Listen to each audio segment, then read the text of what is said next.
what's up, guys? Welcome to Sports Talk with Chinn. Today we've got a lot of fun topics. As always, we have Chinn here, we have replays, and myself. We're going to get right into this. I want to talk about some teams that aren't doing the greatest right now. Let's talk about the NFL's under 500 teams here. Who do you all think is the least deserving of that under 500 record? And what can we possibly expect from those teams as the season progresses? Chinn, let's start with you.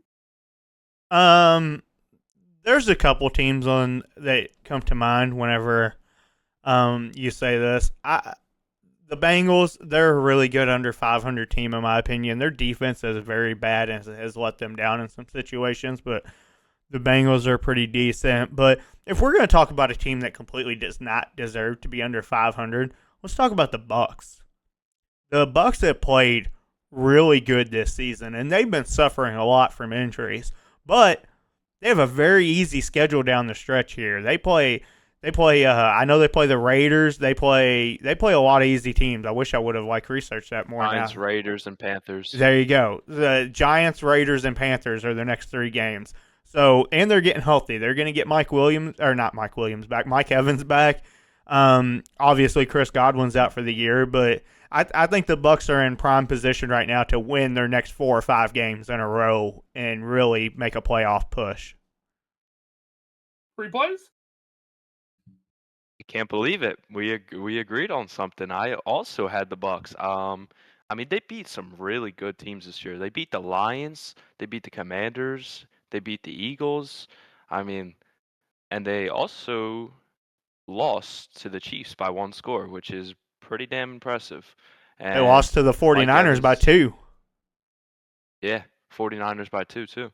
And Mike Evans is back. I think it's the next week. I don't think it's this week. Yeah, I think they're on bye this week. Yeah, they're on bye. And Cade Otton is cooking.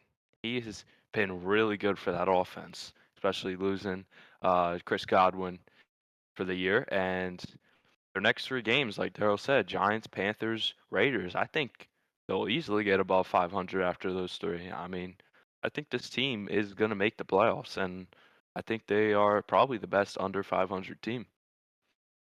Alrighty, guys. So we've talked about the Bucs there, and you all both think that there is a possible playoff run out of that, correct?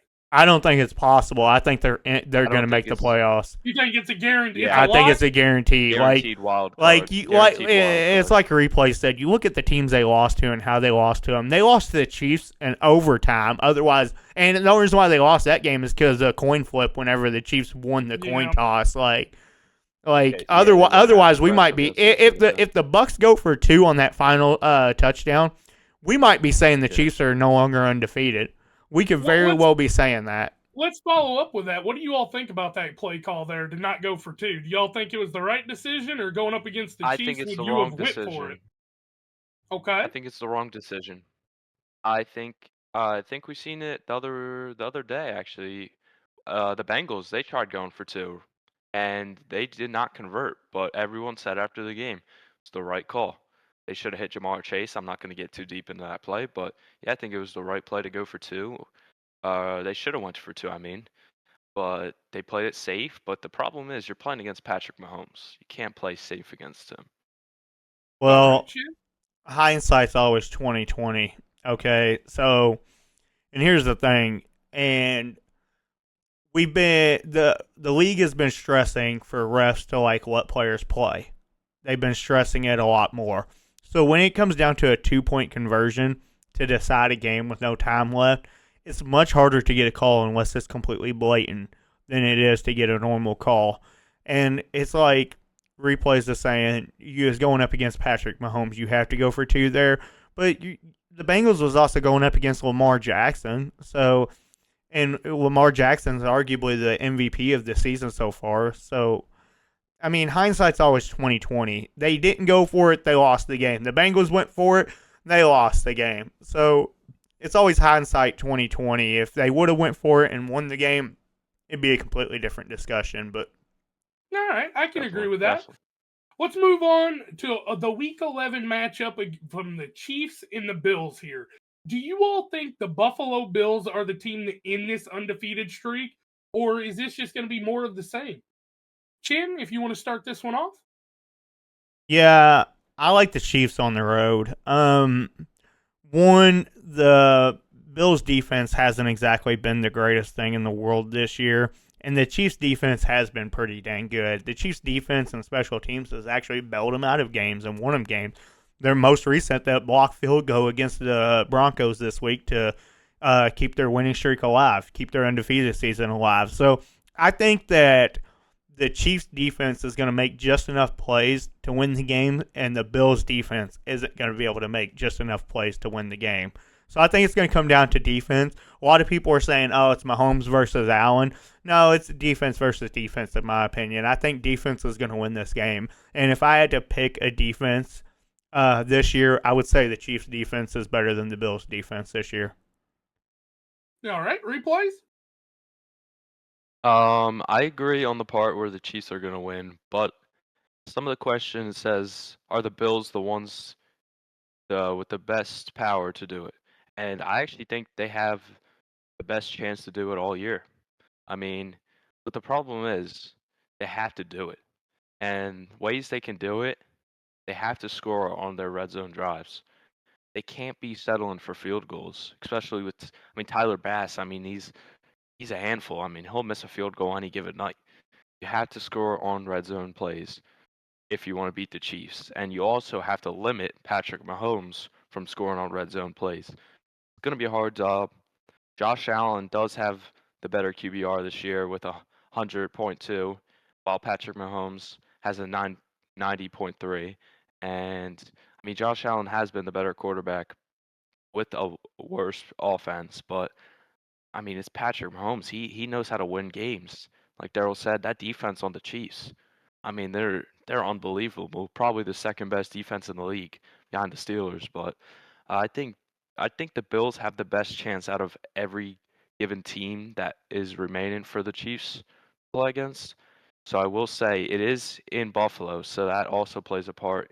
Buffalo could take this game, but we've seen in the past Patrick Mahomes owns Josh Allen, owns him very badly. And yeah, if the Bills can execute and score on the red zone plays, they have a good chance to win. But I think the Chiefs overall, if the Bills can't execute, will run away with this game. Yeah, I'm gonna have to disagree with you though on the thinking the Bills have the best chance of anybody to beat the Chiefs. You look at the Chiefs' remaining schedule, yeah, they do play some easy teams, but they still play the Steelers at Pittsburgh.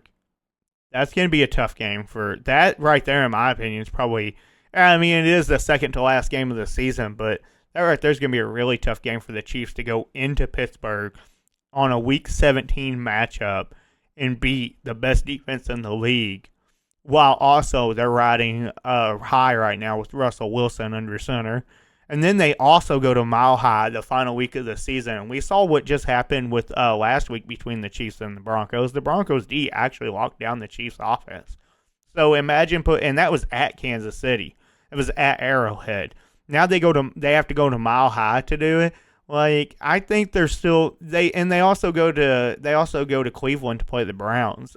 And like, you never know with the Browns. They're kind of like hot and cold. Like, one game they're the best team in the world, and the next game they couldn't hit water if they fell out of a boat. So you never know. There's still some really tough matchups, in my opinion, for the Chiefs, other than just the Bills.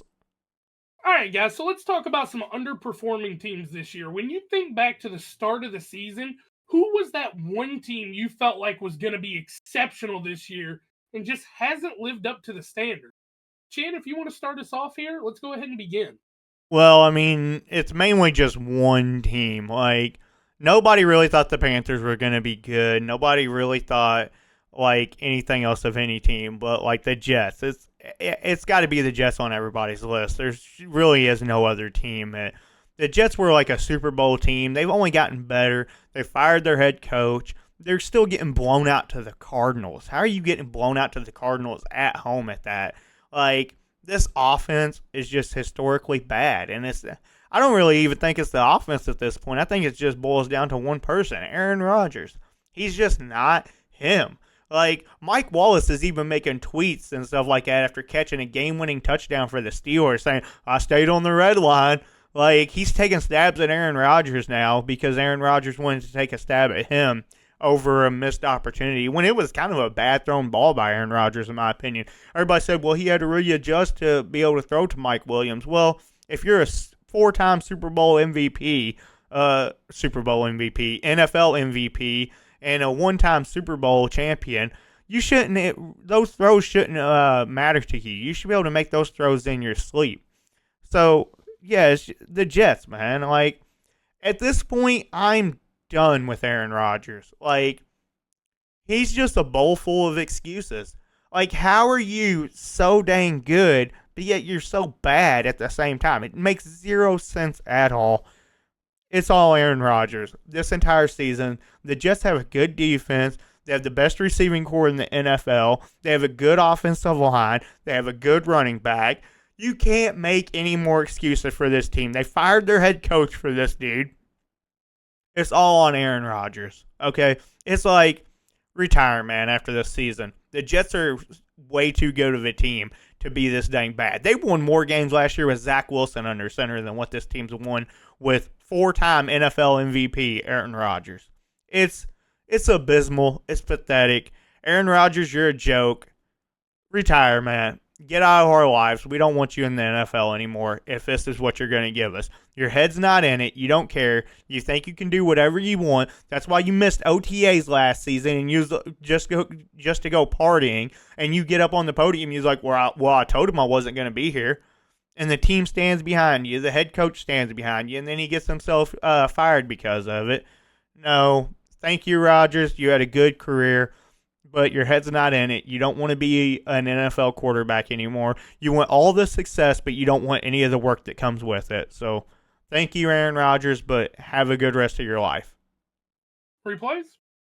I mean, here it is again. I'm agreeing with you again. I would say if the Jets weren't in this conversation, I would say the Cowboys were clear-cut, most disappointing, but I mean, these Jets, I mean, you hit on every point I was going to say. I mean, Aaron Rodgers, biggest excuse man in the world. He can't come up with a single thing to take accountability on his actions. He is blaming every single person but himself.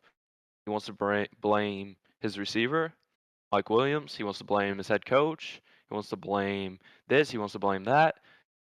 I want him to take accountability for his bad play, and he won't do that. I mean, Davante Adams came out week 1. He gave the most inspiring speech. Aaron Rodgers said, "Where is that from you? You're supposed to be the leader." I mean, this is just so bad on the Jets. I mean, best receiving core in the league, one of the best running backs in the league, pretty good defense on paper, very bad coached. Not very bad coach, very bad mentor from Aaron Rodgers, and I don't understand how this went so bad so quickly. I mean, just to start off the season, you didn't have that Davante Adams, but then you got him, and then everyone's saying he'll turn this around. He'll turn this around. He has not turned it around. I mean, I have no words for how bad Aaron Rodgers has been doing.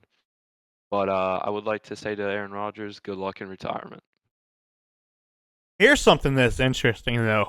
What do you think this Jets team would look like with Brock Purdy under center? Something to think about. I would say division contenders.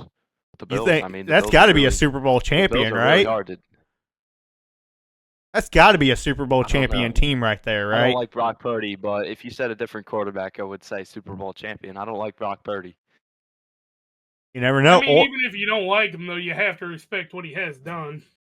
No, I mean, and he'd be coming into a team that's arguably just as good. I mean, look at the defenses; they're both really good. They would be better with Zach Wilson under center. All right, so let's talk about two teams who are actually doing really well with expectations placed on both of their heads. Let's talk here about the Steelers versus Ravens. This is a Week 11 matchup we have going on here in division. One is 7-2, one is 7-3. Do you all think that this game could predict how this division is going to turn out? Who's going to win, and what do you all think is going to happen? Chinn, if you want to start us off once again. Well, I think the Steelers will win at home. Pittsburgh, especially in a division rivalry game against the Baltimore Ravens, it's going to be a tough game for the Ravens to win, and the Steelers' defense is just too dang good. So, and the Ravens' defense just hasn't been that good. So, I think that they're going to do what they can to contain Lamar. I think they're going to contain Derrick Henry, make Lamar beat them through the air, and Lamar is going to struggle in that department. I think Mika Fitzpatrick maybe gets 2 interceptions this game. I like the Steelers at home. But to answer your question, no, this right here is not going to decide the outcome of this division. These two teams still play again at Baltimore later on in the season. So, no, this is not going to decide the division or anything like that. The division is very, very close, in my opinion. I think both teams are making it to the playoffs.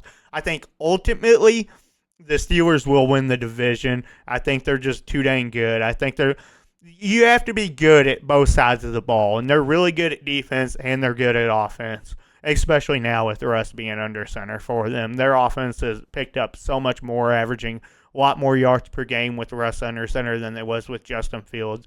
With Justin Fields under center, it seemed like they was relying more on their defense. Now they've got their defense into a point to where they can get them off the field. They can get them rest. That offense can pick up 3 or 4 first downs. They can give them that defense rest to where that defense can come out, pin their ears back, and get a sack or 2. So, ultimately, I think the Steelers win the division. I think the Steelers do win at home. I think the Ravens do get them back later on this season, but I think that the Steelers win this division by 1 game. All righty, replays, what you got?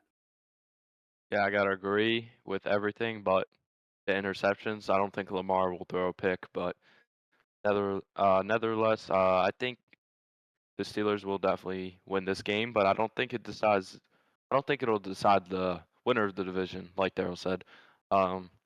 Yeah, I think the Steelers defense is too good for Lamar, but I don't think Lamar will be throwing picks out here. I just think that maybe Derrick Henry will get stopped on a 3rd and short and a couple punts here and there. I think the Steelers offense is too good, especially with Mike Williams now. I think they're going to convert on almost every red zone, if not every red zone. And I think they're really going to be a really hard matchup defensively for the Steelers. And I think the Steelers offense will kill this Baltimore defense. I mean, you've seen it last week. Jamar Chase exposed every single one of them. I think this Steelers team is going to take this win. All righty. So we got 2 people going with the Steelers here. I think the Steelers are going to win it too, but we'll all have to just see what happens here. Let's talk about Jared Goff for a second. So what is your all's outlook on the Lions despite this 5-interception game? This is a career high from Jared Goff, but the Lions seemed like they just rallied together and came back and still won this game. The team around him seems like it was holding up. What do you all think is going to happen the rest of the season if we do see more play like this from Jared Goff? Replays, you want to start us? Yeah, I'll start this one.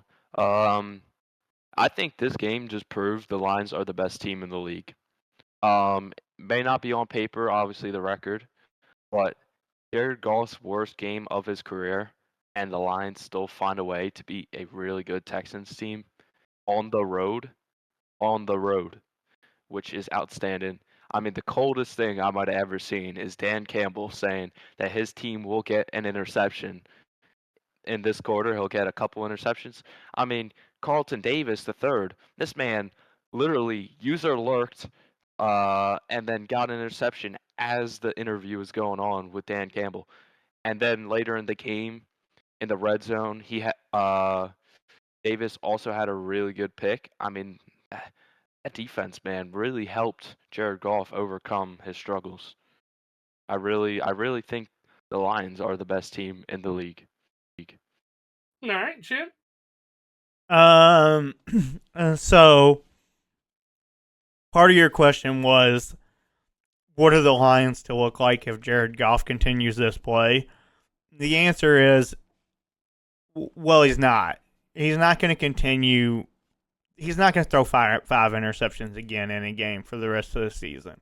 That's like, the bad thing about it is that probably ruined his MVP season right there, those 5 interceptions. But every good team faces adversity. It's how you overcome that adversity that defines whether you're a Super Bowl team or not. The Lions overcame 5 interceptions and still won. Like, there's like a couple teams in the NFL that could possibly even do that. But, I mean, the Texans completely collapsed. Like, the Lions' D was holding them down, was holding them out of the red zone, was coming up with plays when they needed to, came up with picks when they needed to. And they is kind of carrying Jared Goff, along with that kicker, Jesse Bates. So, hats off to him. But, yeah, all great teams, all Super Bowl caliber teams face adversity at some point in the season. It's how you overcome adversity, and the Lions overcame it. So, Jared Goff ain't going to throw 5 interceptions again. So, I like the Lions' chances the rest of the season. I think they're the best team in the NFC at the very least. And an argument can be made that they're the best team in the NFL. Especially, like I said, if you throw 5 interceptions and you still find a way to win that game, you're pretty damn good. Alrighty, I can agree with all of that. Let's switch over to some fantasy stuff here. We got some starter sits. Let's start off here with Jalen Warren. We're going to start with you, replays. Do you got a start or a sit on Jalen? So this is actually a tough one. I mean, it is Baltimore defense. They haven't been good this year, but I think their interior line has been pretty good. But the thing is, Najee Harris is questionable. I think he might miss this week. If he does, I think Jalen Warren is a start. If he doesn't, I think it's a 50-50 on a low end flex start for this week. And I think Jalen Warren's shown a lot of promise last couple weeks coming back from his injury, and this could be a low end start this week if Najee plays, because he'll be on a lower snap count. But if Najee doesn't play, I think this is definitely a start this week. All right, Chinn? Yeah, really, it just depends on Najee. I'm agreeing with the replays on this. I don't like to do that often, but the Baltimore Ravens defense hasn't exactly been great this year. They are pretty decent against the run, though. But if Najee doesn't play and you have Jalen Warren as an RB2 option, I'd start him. Alrighty. Let's talk about another running back here, J.K. Dobbins. Chinn, do you want to start us off here? Yeah, I think you should start J.K. Dobbins. He's at home against a bad Bengals defense. The Bengals defense is pretty good against the run, though. That's their one upside. But I think they'll still find a way to get J.K. Dobbins involved at home. And I think I like the Chargers odds here to get him a touchdown. All right, replays? I think J.K. Dobbins is also a start this week. Cincinnati's defense, like Daryl said, is ranked number 8th for defensive rankings, but J.K. Dobbins is projected 16.5 this weekend. I think he'll get over that, especially if he gets that touchdown. I think this is definitely an RB1/RB2 start this week. They're 8th against the run, by the way. Replays, not overall defense. Overall defense, they're terrible. Yeah, that's what I meant. 8th against the run. Alrighty. Let's talk about Calvin Ridley. Replays, do you want to start us off on this one? What do you got? This is a sit. I'm sorry. I don't understand why anyone in the right mind would start a Jaguars player. It doesn't matter who it is. Maybe Evan Ingram. That's the only exception I'll make.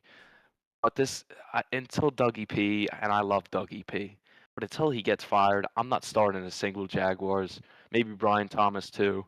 I'm not starting a single Jaguars player besides maybe Brian Thomas Jr.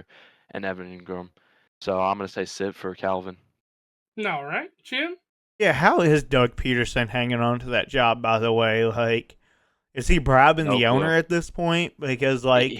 He must be bribing a lot of people in that He franchise. should have been out of that job a long time ago, in my opinion. But, yeah, I'm going to say sit. Calvin Ridley, yeah, he is coming off his best game of the season, but he's been so inconsistent this year. It's like, how do you even trust what he's going to do? He's been as bad as... Yeah, it'd be one thing if he's averaging like 10 points a game or something like that, and then he finally spiked to get 25. But, no, he's averaging like 1 or 2 points a game. And then all of a sudden he spikes for 25. It's like, how do you even trust that to even begin to want to start him? So no, sit. Even if he goes off for 50 this week, you still made the right decision by sitting him. Alrighty. Yeah. To go off Calvin Ridley, he's been like that for a couple years now. He's so hard to predict. Alrighty. Let's talk about Tyler Lockett. Ken, you want to start this one off? Yeah, he's also a sit. DK Metcalf's probably back this week. JSN, he's also playing good. Yeah, and Tyler Lockett's just been way too inconsistent for me to want to even begin to even express a reason to start him. 3 plays? Yeah, this is the lowest sit you can ever have. I mean, DK's definitely back this week. He's expected to practice tomorrow. And I mean, Tyler Lockett's pretty old. JSN is balling. Geno hasn't been looking Tyler Lockett's way much. I don't know anyone in the right mind. I think you bench him. But if you're really that down bad, I guess maybe low end flex at the highest. But I think this is a sit in any league that you have an actual decent receiver. Alrighty, so that does it for our start and sits. Let's move on to Chinn's top 5 power ranking. We're going to let him take it away here, and then it's probably going to get a little hectic. All right. At 5, I have the Philadelphia Eagles. They're on a 5-game winning streak. They're looking really solid. They're running the ball well with Saquon. Saquon's not showing any sign of regress right now or slowing down or tiredness. And Jalen Hurts is starting to come around, and he's starting to throw dimes. So this team's looking solid all the way around. So I like them at 5. A lot of people are going to be upset about me disrespecting the Ravens again, but I mean, right now, like, just all around better team. I think the Eagles are just better all around. So that's why I put the Eagles at 5.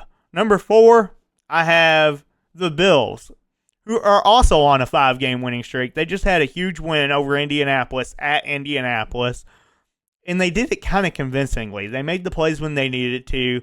They never felt out of rhythm. They never felt out of sync. They looked pretty dang solid. So right now, I like the Bills at 4. They've got a tough matchup against a team you're going to hear a little later on in this list this week. But for now, I like the Bills at 4. We're going to see how this plays out. If the Bills happen to do fall this week and the Ravens win, then they could really shake up this list this week. But for now, the Bills are at 4. Number 3, the Pittsburgh Steelers.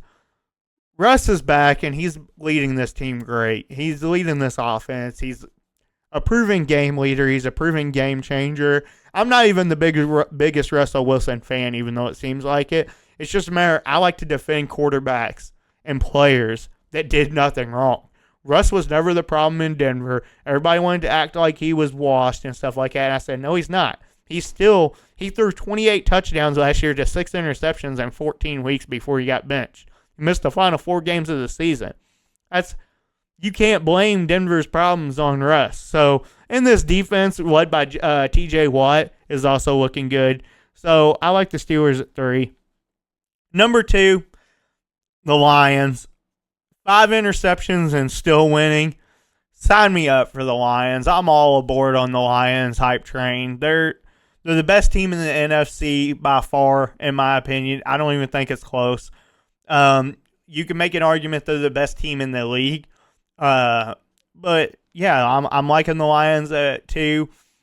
Jared Goff might have hurt his MVP season, in my opinion, with that performance last Sunday. But we'll just see how the rest of the season shapes out. Maybe he'll go on another magical run like he did the previous 4 weeks, where he only threw 6 incompletions and 7 touchdowns or something. And more touchdowns than incompletions. Yeah, so maybe he'll do that again. So we'll see. Only time will tell. But for now, I like the Lions at 2. And number 1, the Chiefs. They're 9-0.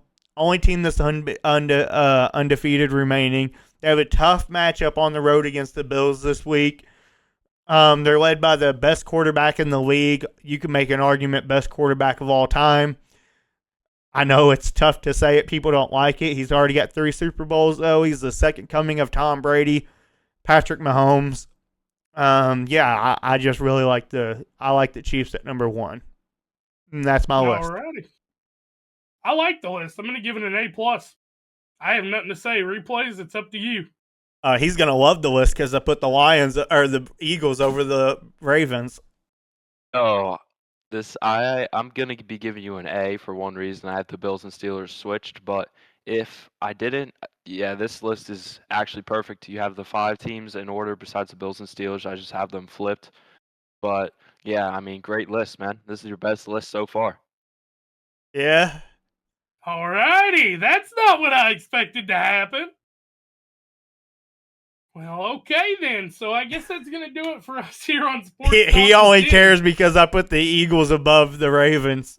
It would have been the Ravens. We would have had a different story. The Ravens. If I didn't put like any other team on this list other than the Eagles, he'd be like, the disrespect on the Ravens is incredible. I would, yeah. If you put the Commanders 5, I would have said that. I think the Giants are number 5, but I'm gonna end that there. Like, comment, subscribe, and let us know what y'all think. We'll see you all next week.